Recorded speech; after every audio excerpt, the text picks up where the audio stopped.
Forensic ballistic. तो आज हम फॉरेंसिक बैलिस्टिक पढ़ने वाले हैं और हम छोटे छोटे क्लिप्स के अंदर में हम फॉरेंसिक बैलिस्टिक को जानेंगे। तो हम 4 से 5 मिनट की बहुत सारी वीडियोस लेके आएंगे फॉरेंसिक बैलिस्टिक के ऊपर। तो और जो कि हम जानते हैं कि फॉरेंसिक बैलिस्टिक यूजीसी नेट के लिए बहुत इंपॉर्टेंट है और ये हमारी 5th यूनिट के अंदर में आती है। जो लोग तैयारी कर रहे हैं उनको पता होगा, ठीक है। तो हम इनमें जानेंगे कि क्या क्या चीज़ें इंपॉर्टेंट है और हमें कैसे उन सब चीज़ों को स्टडी करना है।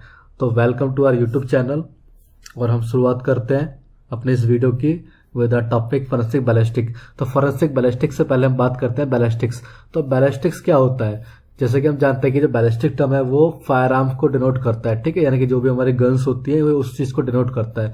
तो जब हम कोई भी स्टडी करते हैं किसी भी फायर आर्म्स की नॉर्मल वेज में, ठीक है, उसके पार्ट्स की, उसके मैकेनिज्म की, तो उससे हम बैलिस्टिक बोलते हैं।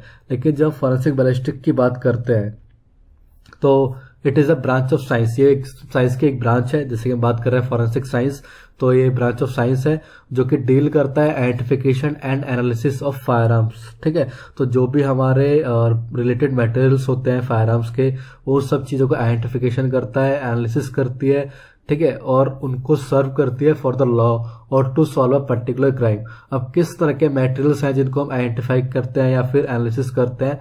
तो they are bullets, cartridge cases, missiles. तो ये सारे कुछ मटेरियल्स हैं या और भी कुछ मटेरियल्स हो सकते हैं, ठीक है। जैसे कि हम जानते हैं बैरल्स हैं और भी जो पार्ट्स हैं फायर आर्म्स के, वो सब चीज़ों की हम स्टडी करते हैं to solve a particular crime.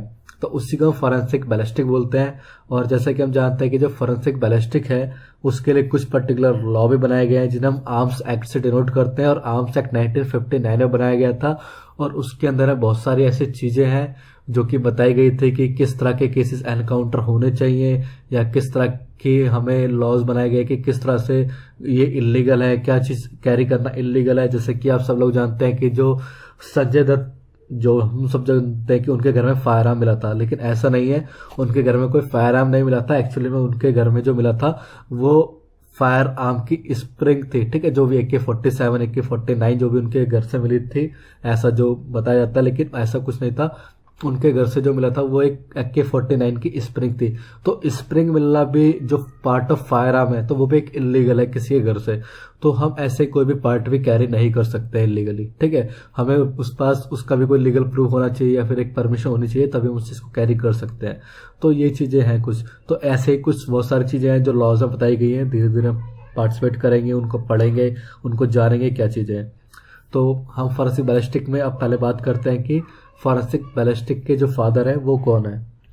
तो फादर ऑफ फॉरेंसिक बैलिस्टिक जो है हमारे कैल्विन गोडार्ड है, ठीक है। तो Calvin Goddard is the father of forensic ballistics और उन्होंने ही सबसे पहले फॉरेंसिक को यूज किया था, मतलब बैलिस्टिक को यूज किया था एज ए फॉरेंसिक एनालिसिस, ठीक है, to solve a particular crime, ठीक है। और यही सबसे पहले इन्होंने ही कंपैरिजन माइक्रोस्कोप का भी यूज़ किया था बैलिस्टिक आइडेंटिफिकेशंस के लिए। जो भी आज हम कंपैरिजन माइक्रोस्कोप का यूज़ करते हैं to compare the bullets, cartridge cases, ये कॉन्सेप्ट सबसे पहले कैल्विन गोडार्ड ने ही दिया था और उन्होंने ही सबसे पहले माइक्रोस्कोप का, कंपैरिजन माइक्रोस्कोप का यूज़ किया था, ठीक है। और कैल्विन गोडार्ड ने ही ये बताया था कि जो भी डिफरेंट मार्क्स मिलते हैं, ठीक है, कार्ट्रिज केसेस पर, बुलेट्स पर, वो यूनिक होते हैं, ठीक है। यूनिकनेस कैरेक्टर्स हैं बैलिस्टिक्स के और वो बहुत इंपॉर्टेंट रोल कैरी करते हैं to identify a firearms, ठीक है, या to relate a firearm with the crimes. तो ये सारी चीज़ भी इन्होंने बताई थी, इसीलिए इन्हीं को फादर ऑफ फॉरेंसिक बैलिस्टिक कहा जाता है, ठीक है। उसके बाद हम बात करते हैं the parts of fire arms की। तो अगर हम पार्ट्स ऑफ फायर आर्म की बात करेंगे तो यहाँ पर बहुत सारे डिफरेंट पार्ट्स होते हैं किसी भी एक फायर आर्म्स के अंदर, ठीक है। तो वो क्या है, उसके अंदर में क्या होता है? तो यहाँ पर हम बात करेंगे स्टॉक की। स्टॉक क्या होता है? जो ग्रिप जिससे हम पकड़ते हैं किसी भी फायर आर्म्स को, उसे हम स्टॉक बोलते हैं, ठीक है।